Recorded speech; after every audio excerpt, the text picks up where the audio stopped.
Hi, everyone, and welcome to Employer Branding Africa's first leadership spotlight for 2025, in fact. And I'd love to hear where you are from, considering Mike and I are from either sides of the world, him in Singapore, me in Africa, southern tip of Africa. So we're really, really excited to get this discussion going today and well prepared for any questions that come through. And yes, please in the chat, we'd love to hear where you're from and any sentiments right now around the trust in our changing workplace environment. So just a few house rules. Now that we've welcomed you on board, as you can see, we are recording this webinar today, and you are quite welcome to put any questions in the Q&A. If you've got anything to say in the chat, thumbs up, any impressions, any excitement that comes through, any resonance that you have, we'd love to see that as well. This is very much of a conversational fireside chat. We don't want it to be death by PowerPoint, although I will be having a PowerPoint, or you can see at the moment the PowerPoint presentation up. And that is merely for latecomers that are entering in and wanting to understand the subject that or the topic that Mike is specifically speaking to, or the question that he's addressing at that point in time. I just find it's a good way for any latecomers that are wanting to join in on the webinar. So, as I say, Mike and I are from other sides of the world, but we've broached this topic today because we feel that not just from our territory, but globally, the trust recession is very much up for question and being looked upon from all angles. And so that's really where we're coming from today. So what I'm going to do is, first of all, just introduce myself in terms of what the EBA Learning Academy is offering in terms of the leadership, thought leadership webinars that we are hosting. Just a little bit about myself. I always think it's nice for you to put a face behind the voice, to normalize who these humans are. And I'm the founder and the CEO of Employer Branding Africa, a leading consultancy that has a passion for not only teaching, but consulting and advising in the employer branding, recruitment, marketing, and talent acquisition space. I live in beautiful Cape Town, one of the world's, the best tourist destination, apparently. And I do quite a lot of webinars, guest speaking, conference appearances. I do a lot of workshopping and facilitation. And I love getting upfront and personal when it comes to the frontline discussions that we have in order to understand the sentiments behind employer brands and companies that are trying to position themselves as great places to work. So that is a little bit about me. And I'd love to hand over to Mike now, my guest. And if you can go ahead and just tell our audience a little bit about you. Yeah, absolutely. Thanks, Celeste. It's an absolute honor to be here. I know you've had some amazing guests in the past, so I'm in, hallowed halls. So thanks so much for inviting me. Hi, everyone. With us today, my name is Mike Parsons. I'm the CEO of Fathom. Previously, I was the regional MD for Universum, a company a lot of people know in this space where employer branding, talent insights, data is concerned. I was with those guys for 10 years and sort of, joined them after a long career in media. So I've been doing this for 20 odd years now. So showing my age a little bit. Like Celeste mentioned, I'm in Singapore. I'm a Brit, though I'm not Singaporean, but I've been here for 15 years, and all my kids were born here, so it kind of feels like home now. Yeah, that's me. And thanks again, Celeste. Thank you, and welcome once again, Mike. So I think without further ado, let's get started, because Mike's got quite a lot of info to share with us. I'm very excited. We've been in conversations for, I think, the last 2 or 3 or even 4 months around this topic, and it's on the tip of everyone's tongues at the moment, intersecting from every single angle. And this is where Mike is going to basically highlight from which direction and why trust is in fact being questioned in our world today. So what I would like to do, Mike, I think this is actually a perfect opportunity to run a poll, which is really about where would you rate your current levels of employee trust within your organization, because I think this is a good way of actually setting the tone and giving us a little bit of sentiment in real time on what your thoughts are about trust right now in our world of work. I don't know if I have to drop this PowerPoint. Do I need to stop sharing and you put it up, or? Yeah, I've activated it, so hopefully people can see it now. And I think we can let that run for a little bit and Perfect. see how that goes. Yeah. Okay, and we can continue. So the first slide I'm putting up is just to share the sentiments. We ran a poll for about 2 weeks on LinkedIn, just to get an understanding of where people are feeling that trust is breaking down. And quite interestingly enough, you can see that the lack of transparency is at an all-time high. And I suppose that in itself, there's a lot of telling there regarding how people are feeling when it comes to, the macro issues that are interfering or basically impacting the workplace at the moment, and how important it is to actually increase the levels of communication, almost as if we are in COVID again, to basically say, come on, guys, we need some more information, whether it be from an internal or an external perspective. But I would love to hear, Mike, from your side, what the current state of trust in the market is right now. What are the key shifts outside of what our audience is going to share with us, as well as what we saw from this LinkedIn Yeah, poll? Absolutely. No, perfect, Celeste. And thanks for queuing that up so nicely. So look, trust has been a really big topic for me for the last, about a year probably. And to give some context, I write almost weekly for EBN. I've been working with heaps of employers, and I've been working with employer branding for like over 11 years now, probably at the sharp end of the stick. And it's just in recent times that we talk about trust. And I find myself writing on all different topics, all different things. And it always boils down to this trust element. So it's really something that I think has kind of bubbled to the top in recent times.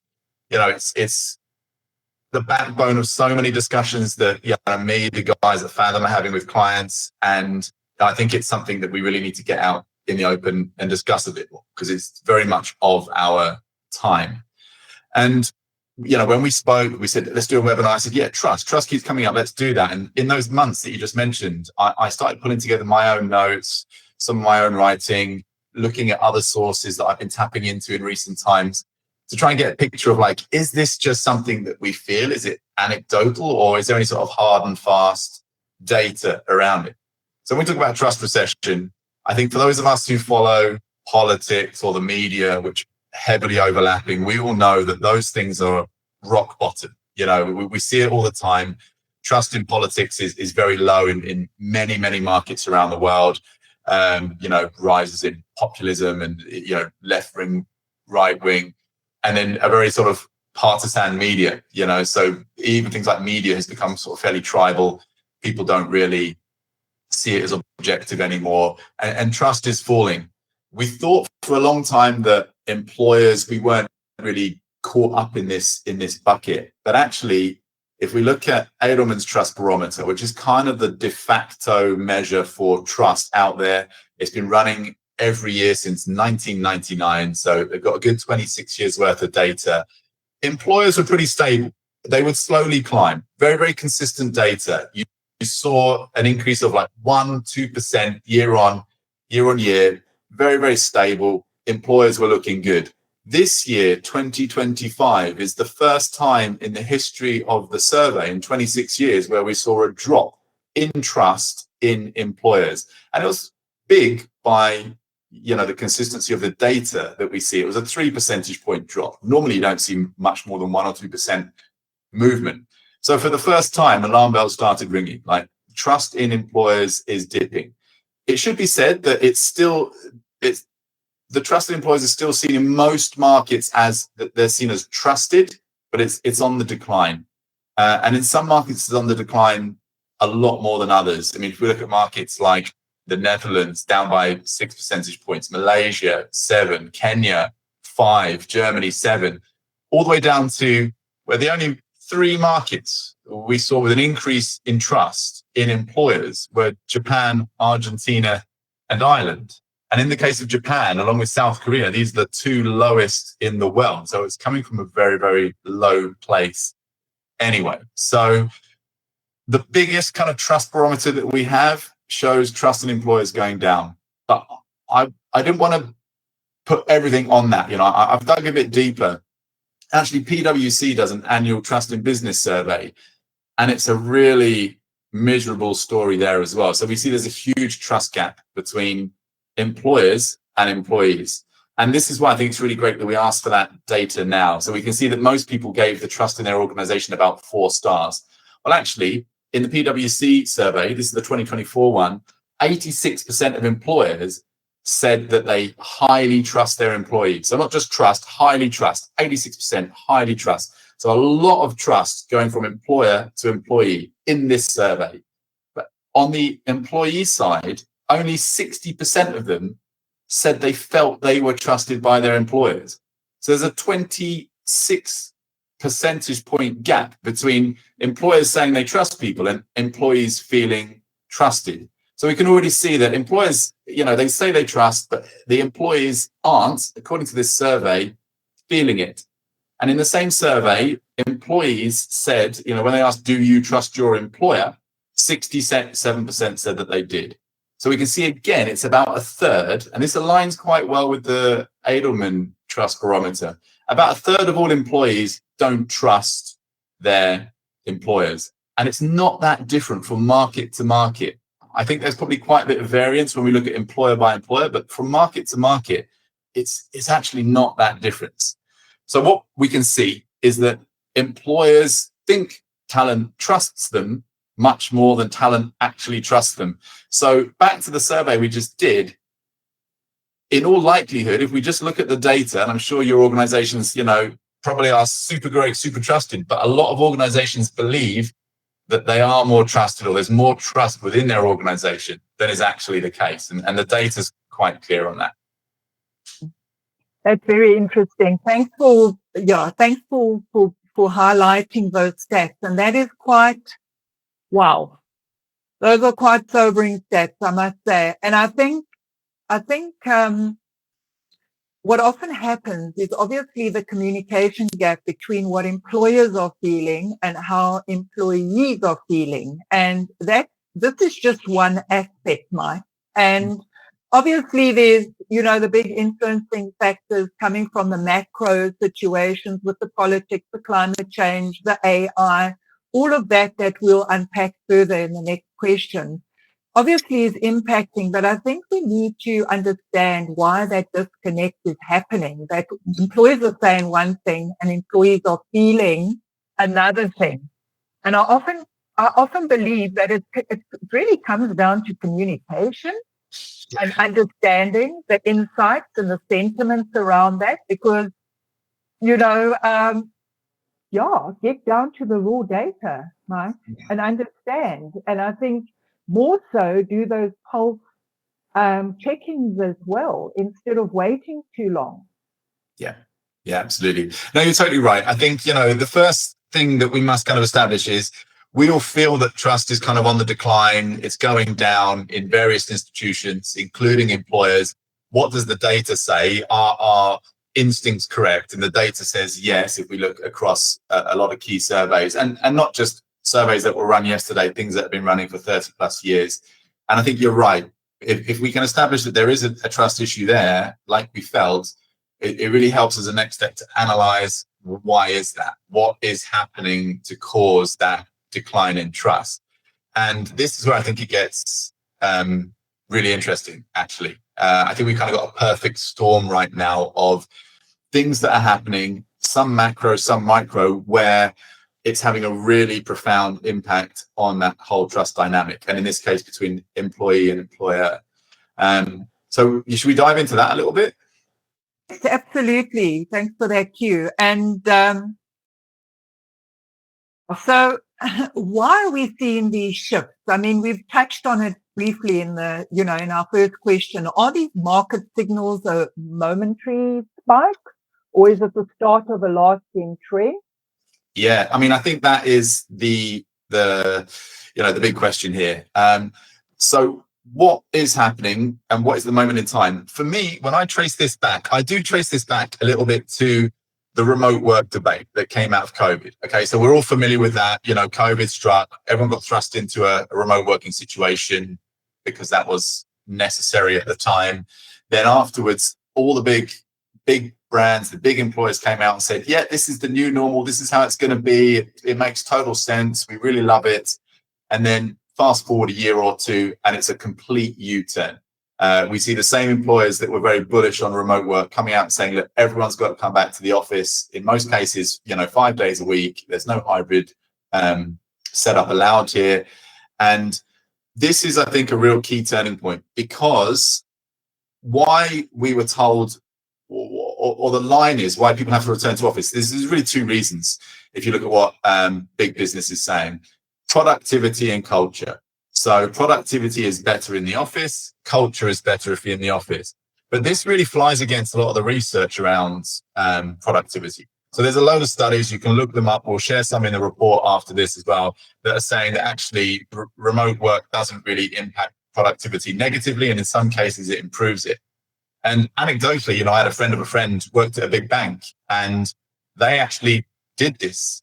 They spoke to some smart guys who worked in the IT department who tracked it. They tracked where people were working from, so where they were logging in from. They tracked, various productivity measures, how much work was getting done. And they actually found out that there was a small, but certainly there, increase in productivity for people who were logging in not in the workplace. And some of the time it was coffee shops and, not even the home environment as well. So there was a bit of a bump. This wasn't a release. This isn't something that people can see. So this, I'm afraid, is anecdotal, but this is a big global bank that you're all probably familiar with and potentially have products from. So the productivity argument doesn't really hold up. The culture one, I think, is interesting. Absolutely. How can you have a culture built around the remote working setup? It's very difficult to do. Essentially, you can never replicate in-person, face-to-face with, dial-in situations. But the argument there is always, but look, 3 days a week, does culture need to be 5 days a week? Like, not really. It can be 3 days, and there's a bit of back and forth on this. But the bottom line is it's switched from being a productivity discussion to a trust one. So now if you read any sometimes quite ranty articles on the subject, it's all about trust. And I had a quick look at where some of the best stats were on this. Actually, the Microsoft Work Trend Index was a really, really good one. So they did a survey, and of course, as employees do, they all very highly reported being very productive remotely. In fact, in this survey, 85% said they were more productive when they were able to work at least part of the time remotely. But here's the kicker, the real kicker here. 40% of leaders didn't believe them. So that was the stat from the survey. So if we talk about trust, and you rightly said it's built on communication. If you say something and I say, I don't believe you, I mean, that's an admission of there not being trust there. I think you're BSing me. And what we've also seen as a sort of a knee-jerk reaction to this is the quite rapid increase in workplace surveillance. I think we put something out on paper cut at EBN a week or two ago with PwC having a traffic light system for people who are at their desks. sort of so tracking and surveilling, how much time you sort of got up and walked about or were on days working from somewhere else. And all this employee data collection, privacy kind of issues are really quite corrosive where trust is concerned. And these are fairly new phenomenon that are happening right now. There's a few other things I want to mention here, though. Layoffs. Again, we had COVID. Straight after COVID, we had something we all kind of fondly look back on as the great resignation. People were leaving, and employers could not keep hold of their staff to the degree they wanted. If you worked in employer branding at that time, it was the golden era, because companies were investing heavily in attracting and retaining talent. And as someone on the front lines there, I can tell you that employers were saying pretty fanciful things, anything to get the best talent. There was churn in the market. They wanted the best people landing with them, and they didn't want their best people going off, to places that were more attractive or paying higher. So there was a period of time where I think employer branding was to blame almost. They were, companies were saying anything and everything. You're making huge promises, and it just wasn't sustainable. A few years later, when the tables have turned a little bit, we're back into an employer's market. All these promises that were made that people still remember, got them through the door, and they only joined a few years ago, 1 or 2 years ago. They still expect this, and it's not happening anymore. Now we're in a period of layoffs. So, that whole kind of bait and switch, I joined and then didn't get any of the things, that's very much around that lack of trust. I was told one thing, I received another. Layoffs, which are now pretty prolific. I mean, you can't really go a day without hearing about another company. If you work in our industry and in our field, engaged in another round of layoffs, yet another round. And most people get it, right? Most of us are smart enough, been around for long enough that layoffs happen. If a company's doing badly, doesn't have the finances, it has to cut costs, and personnel costs are an obvious one. People get that. What I think they don't get is when companies are laying off and that isn't the situation. So Microsoft, great case study right now. They're on like round 7 of layoffs, but they've also got a record share price. They've also just posted huge record profits. And you've got Nadella coming out with his now famous email, The Enigma of Success, where he tried to explain in language that almost nobody understood why being successful and earning all this money and performing so well meant that we had to have less people and we had to engage in another round of layoffs. And I would say that wasn't particularly well-received piece of communication. So yeah, layoffs, compounding things, all of those broken promises, especially from leaders. So leader credibility is tanking. We've got some great stats from the Great Places to Work data. So they collect all their data. They've got 30 years worth of it. They put out some good reports. Again, we can link them into the follow-up here. Leadership credibility has tanked since 2021. And right now, according to their data, 68%. So 2 out of every 3 people believe that business leaders have, and get this, deliberately misled them. And that's a sharp rise in the last sort of 4 or 5 years. So deliberately misled by leaders. And that's Great Places to Work data. So it's very much from the inside, asking employees, what do they feel?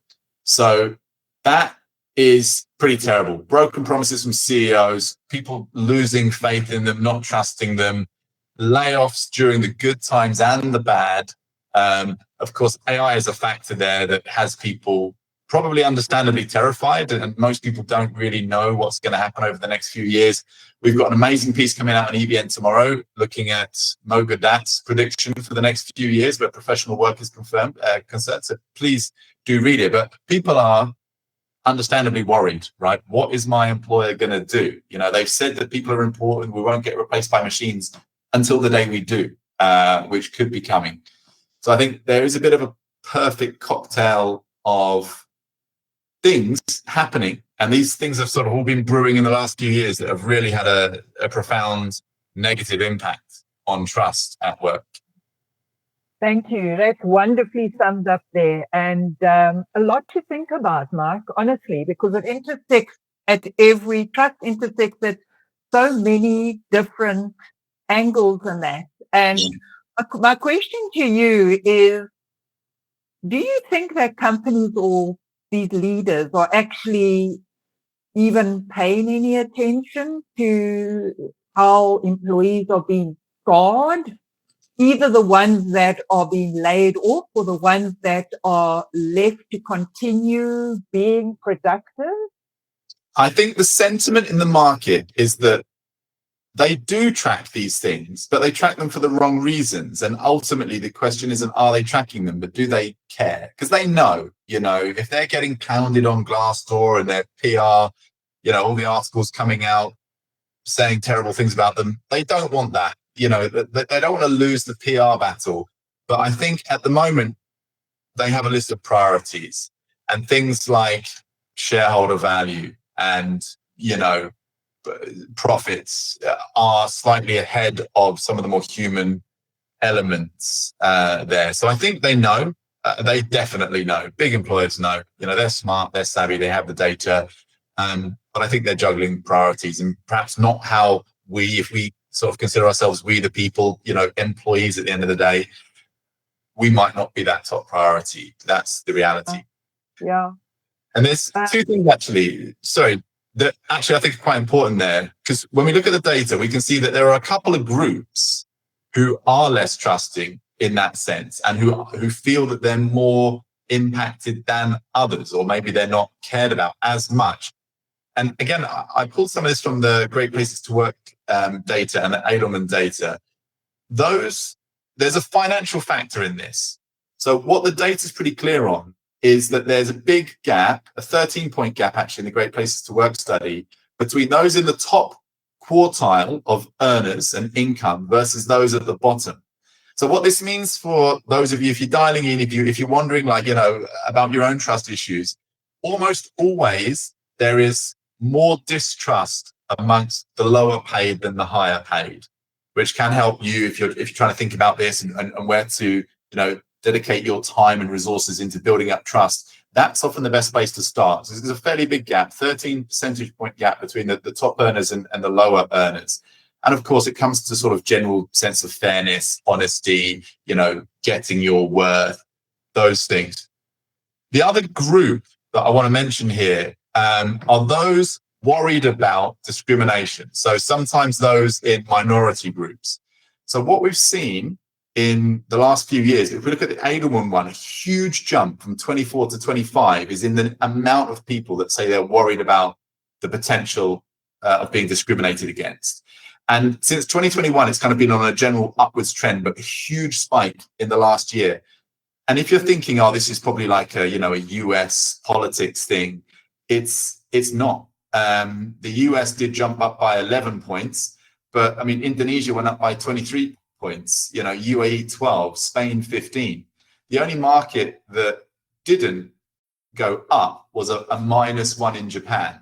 And the interesting thing there is you saw Japan was the only one where trust went up. So we can already see that there's a direct correlation between trust and fears of discrimination.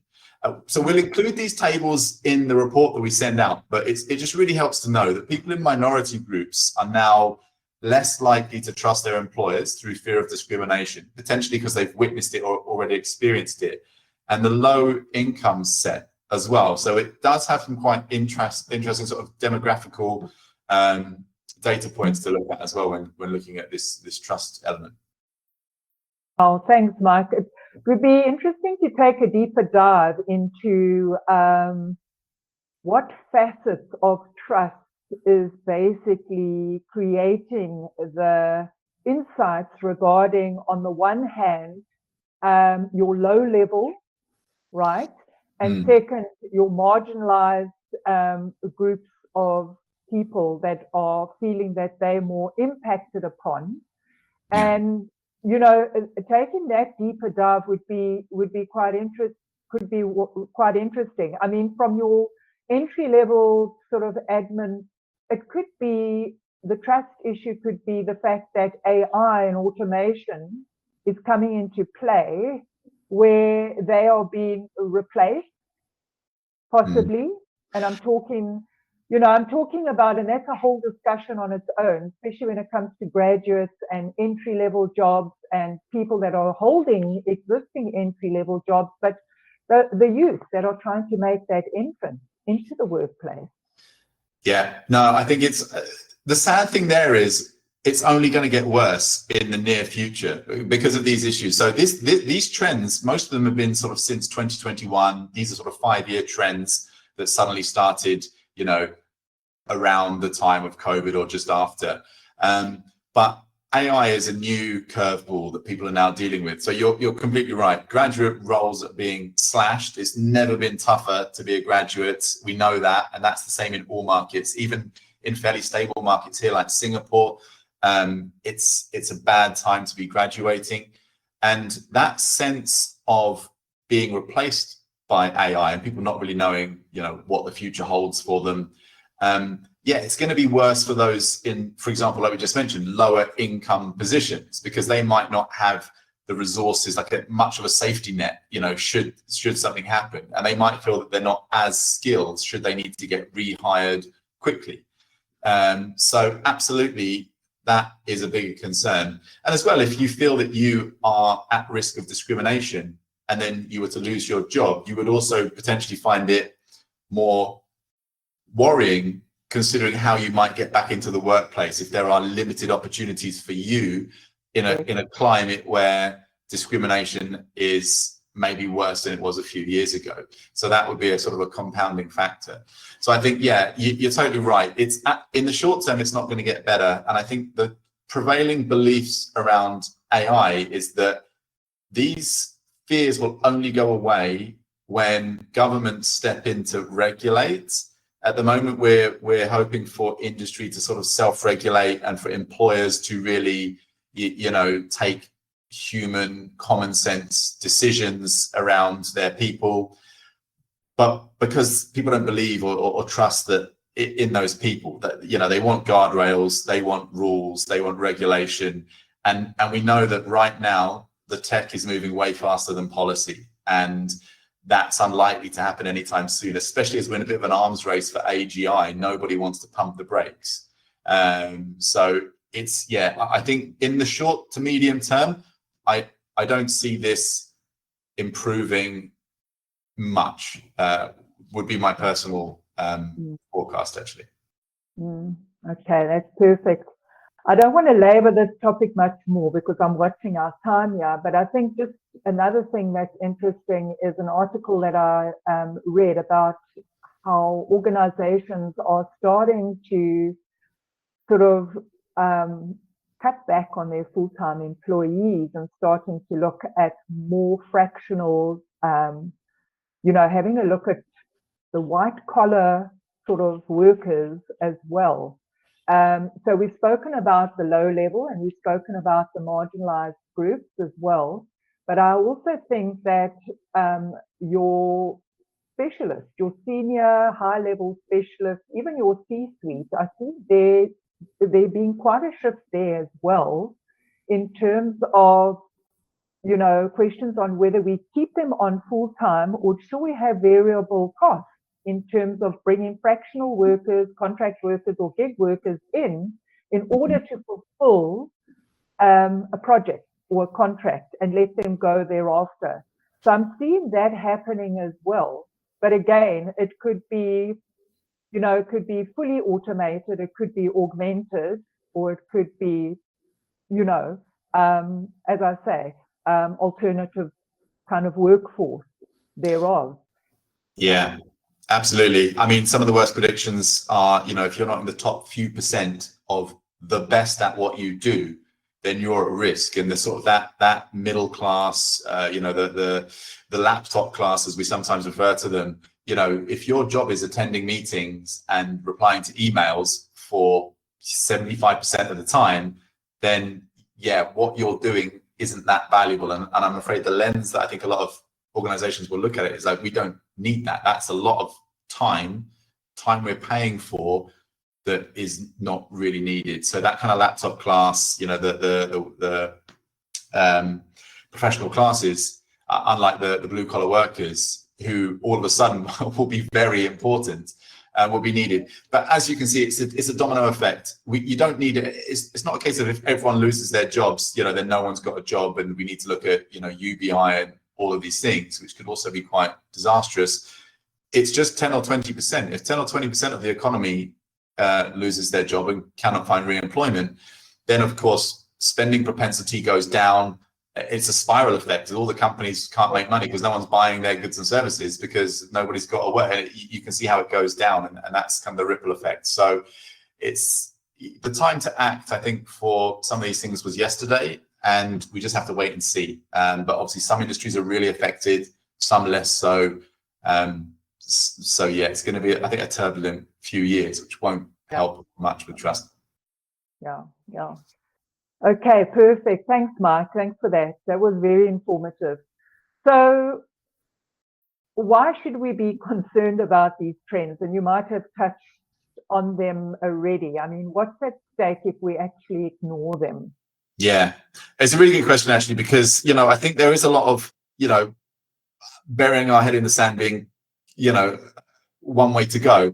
And it's a fair question. Does it really matter? At the end of the day, if we forget about the AI apocalypse, just focus on kind of the other trust related issues right now and say, look, does there need to be trust there? Okay, look, you've got a job, you come in, if you do the job and keep up your side of the bargain and you get paid, we keep up our side of the bargain. Does it need to be all friendly and built in trust and love?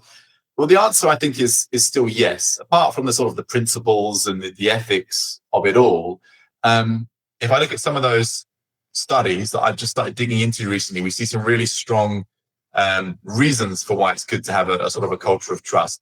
I think the two big ones are attrition and company performance. There is a very clear correlation between regretted loss and low levels of trust. Okay, if low levels of trust prevail within your organization, your regretted loss, the attrition that you wish didn't happen is going to be much higher. And we all know, all the sums and maths behind the cost of attrition, the total cost of attrition. It's a huge drain. So anything you can do to just improve unwanted attrition by a few percentage points is usually a huge saving on the bottom line. So absolutely, trust is important there. But the one that really took me back was the company performance one. So at first, doesn't sound very profound. It's like, okay, if you've got a culture of trust, your organization will perform better. And of course, if you've got a culture of sort of distrust or low levels of trust, then your organization won't perform as well. But actually, if we look at the data that Great Places to Work have, they say that the difference between high trust organizations and low trust organizations is a factor of 4 in terms of company performance. So it's a huge difference if you can build up that culture of trust, high levels of trust within the organization in terms of company performance. Now, I take this with a pinch of salt because there's definitely a cause and effect lens that we need to look through when we look at this data.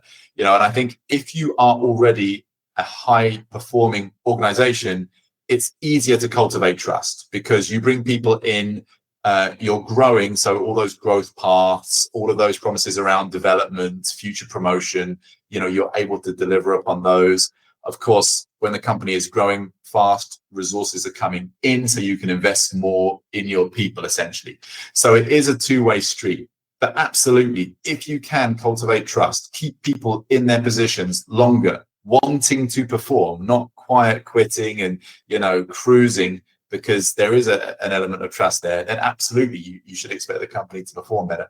So I think it works both ways. It's a sort of a typical double-edged blade there. But the incentive for, I would say, those of us who work in HR, branding, TA, to try and build that culture of trust is really, really strong. And if you're speaking to your CEO, CFO, trying to, make the case for spending more time, money, resources on building up that culture of trust, these are some of the things I'd look at. It's very connected to company performance. So really, really worth it. So yeah, it does matter from a pure business perspective.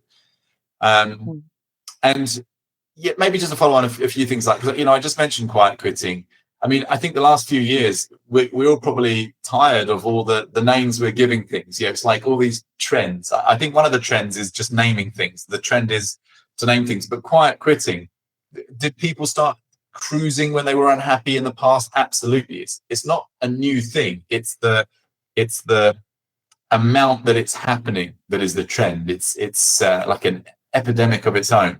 Conscious quitting, even worse. People, back to what we said, I don't think that, the leaders, I think leaders have misled me. There was some really unfortunate stats around companies aren't seen to be living by their values. It was like 60% of the time, employees are saying our company does not live by its own values. So most employees in this survey that again, I'll put the reference in the report, but they're saying that they don't live to their values. So we've got people who are quitting very loudly, not quietly. This company is not to be trusted. I'm going to go on to Glassdoor or Blind or Reddit, and I'm going to write some bad things about them, and I'm going to tell people what it's like. So this revenge quitting, rage applying, these are some of the manifestations of the problem. If we're not too worried about company performance and attrition, we should be worried about these kind of manifestations that we've all got to deal with, because they all just point towards sort of toxic culture and a bit of a slippery slope for companies that are trying to build a great place to work, like you said, or a fantastic culture or something like that. So yeah, I think there are some real reasons why it is important that people should care. And if you're in a position to have a positive impact on eroded trust, you should look at what you can do. Oh, absolutely. And I think once again, this might be pie in the sky, what I'm saying now, but I really do believe that organizations, leaders need to take their people along the journey with them. Good, bad, or ugly. You can't keep I think the fact that you are not vulnerable enough to say it how it is starts raising levels of trustworthiness in your leadership team. Yeah. And because they will, they'll see through it immediately, whether you've got employees that are presently employed within the organization, or whether it be candidates looking from the outside in saying, how trustworthy is this organization? How foolproof it is? And I think, once again, that's how you build credibility, is not try and sugarcoat. You have to be real about it along the way. Take them on their journey. It might not be great. It will very well be bumpy. And if you don't have budgets in order to assist with training right now, try and collectively think as a team on how you solve their problem. Make them part of that journey, Mike. Absolutely. No, absolutely. And I think that kind of segues us nicely into what can we do?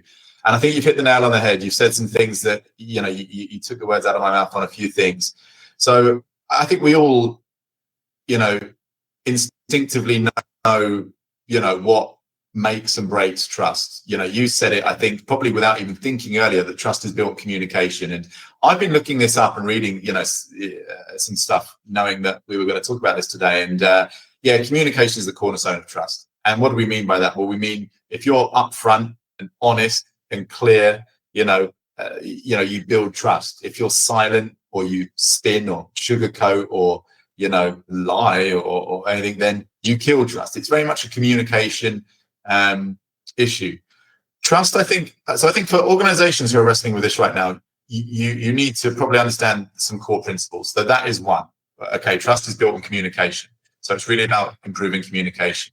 Trust is earned, not given. Okay, so doing nothing doesn't win you trust. You have to earn it, not expect that it will be given.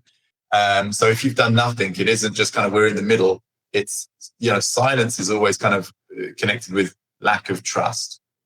I think for those of us who work a lot in branding, I think one thing we have to understand is that trust is mostly built from the inside out.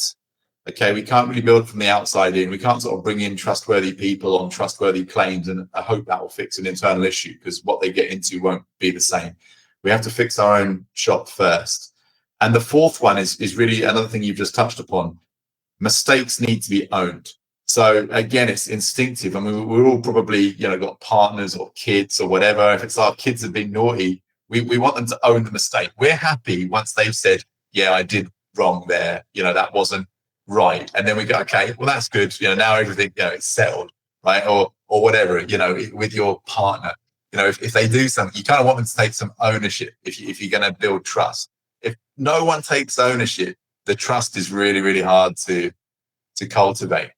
So with those principles in mind, I actually came up with sort of some things that I think are things that people can go away and think about if they're trying to rebuild trust within their organization, or at least trying to maintain a nice, even keel. And again, like I said, for everyone on the call, don't worry about remembering this. We're going to summarize and send in a report to you. But I think, number one, make leaders credible again. Leadership needs to be credible. Right now, we can see that it's generally not. I sympathize. Leaders have had to make tough decisions. It's not always easy to please all sides, but tell the truth. Tell it early and often, even if it's bad news. Early and often. Nothing erodes trust faster than the spin and the sugar coating. Don't be Nadella. Admit mistakes publicly. Leaders earn so much kudos and stock when they come up and say, look, we did this, it didn't work, we were wrong, and this is what we're going to do to fix it. It's a really powerful message when leaders show that kind of humility and they're not infallible all the time. Nothing worse than doubling down on a mistake.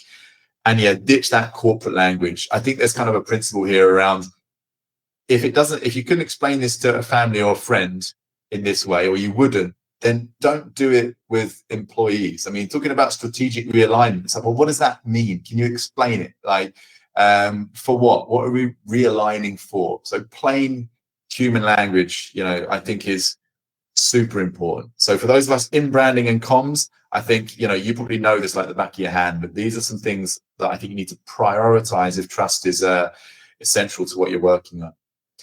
And again, continuing on the communication gap, fixing the communication gap. So what does that mean? It means forums and places where communication is engineered, all hands, round tables, just anything, whatever works in your organization where people can talk directly to people above and below them in an unfiltered way. If you don't have that, try and figure out a way to create it that works for your organization. So two-way comm channels, it could be a digital thing as well. Look at those pulse surveys, give people just a mechanism to give feedback. So feedback tools. But whatever you do, and here's the one thing I always say on the communication gap is this: close the loop. Okay, so close the loop. What I mean there is, if people raise issues and you say, yeah, okay, yeah, we hear you, great, and then silence, you're killing the trust. So please, silence is we don't care. What is trust building is we got your feedback and this is what we did. If what you did was nothing because you felt that there was nothing, own it. Again, we didn't do anything because actually, if you can see it from our perspective, explain it. Okay, but closing the loop is super important. Fairness in decision making would be my third thing. So as transparent as possible in anything that people really care about. Okay, people really care about how much they're paid. People really care about promotions and things like that, and their career path. People really care about equal treatment. Favoritism. You hear people complaining about that all the time. As much transparency as you can give. Not always easy. Most organizations, probably most of you dialing in, you're probably there thinking we're fairly opaque, employers can be, but as much stuff as you can publish, one pages, things that people can look into, how does this process work, be a little bit transparent and stick to it. It's good. Why companies don't like to do that is because they like to have the final decision, right? They like to make up their minds on the fly. Like, we can't just promote everyone. If the criteria is this and everyone hits it, we don't got to promote that. So, do set the guardrails for yourself, but try to be super transparent with any decisions that affect people. Fourth point, give people real agency. Okay, trust means I trust you to do what's right. Give people that agency over how work gets done. So you'll notice I'm not saying just give everyone blanket remote work because that's what they want. That might not be possible, but as much as you can, swap out micromanagement and very much surveillance for autonomy in whatever that means. And do talk about autonomy where people can, are trusted to do things and where perhaps, they're less trusted.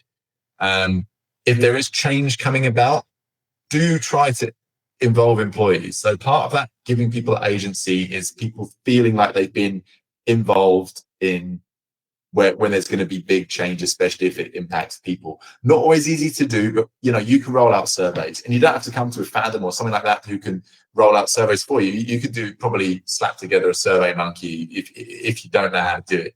You can get that done though. So do try and involve people in the process, summarize the feedback, share it transparently, and close the loop. Tell people, how their input has impacted maybe some decisions. If it has, or if it hasn't. If it hasn't, say it hasn't, because actually, this might be better and this is what we want to try transparently. If it doesn't work, own the mistake.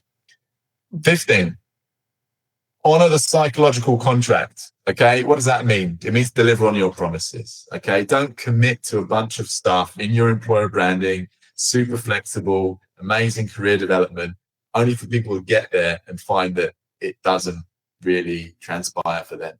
Okay, so do deliver on promises, protect well-being. Okay, I think that's a non-negotiable. Everyone expects that. People shouldn't be fearful of discrimination.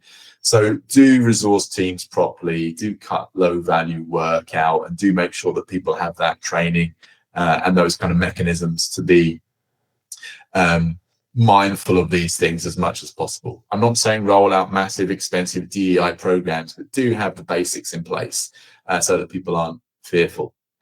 I think 6th point, the social glue. Rebuild the social glue. Like, what is it that gels us together? Where is our culture important? So look, as much as you can, make sure that leaders are present. Nothing worse than having a return to office policy where the leaders are all skiing and at the golf course. That's not cool. So visibility is important. Peer recognition is important as well. Just the ability to recognize what's happening. I mean, these are sort of back to basics, I would say. And of course, finally on that, before we get to something I think a little bit more meaty, is bad behavior. So for those of you who are policy setters and involved with HR, I think these kind of zero tolerance policies around toxic culture, bad behavior. So here we're really talking about bullying, discrimination. These things need to be swift and visible when you act. We know that a real killer of trust is when these things are sort of allowed to bubble along for too long. And I've been guilty in my career. I can do some times where I look back and think, as a leader, I wish I'd acted on that. I saw the signs, but I wanted to see good, so it's nothing to be ashamed of. Or maybe I should be a bit ashamed, but like, there were definitely learnings that I've had. And I think we've all had if we've been around for long enough, where only we had done something sooner. And for the people on the ground, they probably feel it a bit more. So I think these are some of the sort of principles and tips that I think we can maybe think about and prioritize if we are sort of dealing with a bit of a trust issue right now in our organizations. Wonderful. Gee whiz, that's a lot of takeaways, and I'm sure people are taking notes seriously, because there's a lot of low-hanging fruit there as well, Mike, that I think organizations, we often know what prevails, but it's about being intentional about doing these things, especially if it's low-hanging and it's so doable. But just highlighting that again, I think one point I would like to make as well is the fact that people need to, with trust being such a burning issue at the moment, I think it's important that leaders need to also guide and coach their employees on how do they earn that trust, especially with remote. I think it's a two-way, trust is two-way. And I think that's an important factor that we need to include, is if they don't know how to gain that trust and you're not clear on it, give them the guardrails to understand that. And especially, and I'm sure we're going to start seeing this a lot, Mike, I can see that trust is going to start becoming one of the EVP pillars in many people's employer brand architecture. And,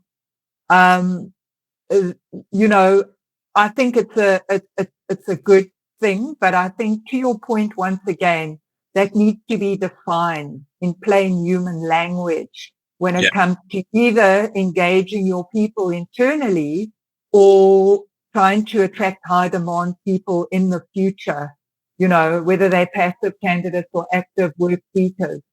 Yeah. So I think those are the two additions that I'd like to make to your takeaways, which were phenomenal. Thanks very much. And then a big factor, and this has been, I think, a bone of contention for many organizations that are building just their employer brand promises, is closing that loop. You know, too often than not, we see surveys being done, people are completely stripped of all the information and nothing gets said afterwards, or no one understands the way forward in terms of right. You know, I've given you my thoughts on that. What's going to be done about this in the short, medium, or long term? You know, and also, once again, that amplifies the trust issue again. If nothing is being done, whether it's layoff, whether it's change management, whether it is purely pulse surveys. And yeah, I think again, you know, I just wanted to hook in on those few factors that you mentioned there. Yeah, absolutely. And I think we do talk about inside out, but sometimes there are things with sort of an inside outside dimension as well. I mean, we mentioned, or I think I touched upon, Glassdoor reviews and online reviews. So, you can't get away with it so much now. People look at them. We know that in most markets, people will go onto Glassdoor if they want sort of the inside track on what it's like. And if they see quite a lot of negative reviews on there, they, you get tarred with that brush. And those things might have happened a long time ago. You might have had a really bad period of instability and you've got things to a better place. But those reviews stick around, like a bad smell. And I would definitely recommend fixing that. And that has an inside outside element to it. So that's what I mean. So obviously for the people who you want to join your organization, who are going to go on there and, sort of assess you based on those reviews, you want it to be as clean as possible, but also for your employees, because employees always check out their own company's Glassdoor reviews. And, if you've got a lot of negativity on there, it's really insidious within your organization. So I would say, for the love of all that's holy, if your Glassdoor has taken a pounding and it's a pain point, do fix it. Like, reach out to us. There are things that can be done to remove negative content. There are things that should be done to build trust in terms of, all the things we mentioned, responding to reviews, make sure someone's doing that. So again, don't have silence. It's seen as you don't care. Go in there, but go in there with a sort of a humble mindset, welcome the feedback, and try as communicate, what you're doing about it as much as possible. And it has a huge impact on how you're trusted, both by your employees who can see that you care, and prospective employees who might be, thinking about applying or thinking about accepting an offer, and, looking at how you perform in those kind of situations. So there's plenty you can do, and there's plenty that Fathom, or I'm sure yourselves at EBA, can do to help companies who really need to turn that ship around as well. Totally. All right. I think we're close to the end, and I'd like to just thank everyone. I'm not sure. I haven't been monitoring the Q&A because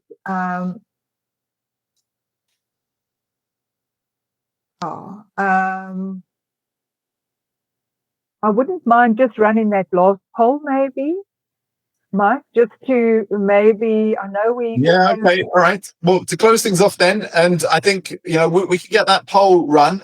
So I'll click that on now for you, Celeste. But I guess all that's left to say is a huge thank you to everyone who took an hour out of their day to join us. And a huge thank you to you, Celeste, for having me on your show to talk about a topic that I've been really thinking about a lot over the last kind of 18 months. So it's an honor for me to be invited. Likewise, only a pleasure. And thank you for all the people that attended. It was nice to have you as part of the conversation, although I think between Mike and I, we can talk for another hour. But if there are any questions that you would like to pose to either one of us, these are our contact details. Please feel free to reach out to Mike or myself if you haven't connected with us on LinkedIn. And then Mike has also got a fantastic EBN platform that he constantly positions lots of posts, very important topics. I don't know if you wanted to maybe put that in the chat. Yeah, I'll add it to the chat. And Finding it. we'll send out a report. So we're going to send a bunch of resources to everyone. So give us a few days just to piece this together now. We will send out a report that will cover everything we've just spoken about. So that's for everyone who took the time to join us today. And I'll put links to Probating News, EDN in there as well so that people can follow us. It's a really great platform, growing really, really fast. So yeah, I think just wait for our follow-up now. Okay, wonderful. Well, that's it. Thank you very much once again. And to everyone, have a fantastic day further. Or if you are, if it's close of the day, then have a good evening. And yes, thanks once again. Bye, everyone. Thanks for listening. Goodbye. Thank you.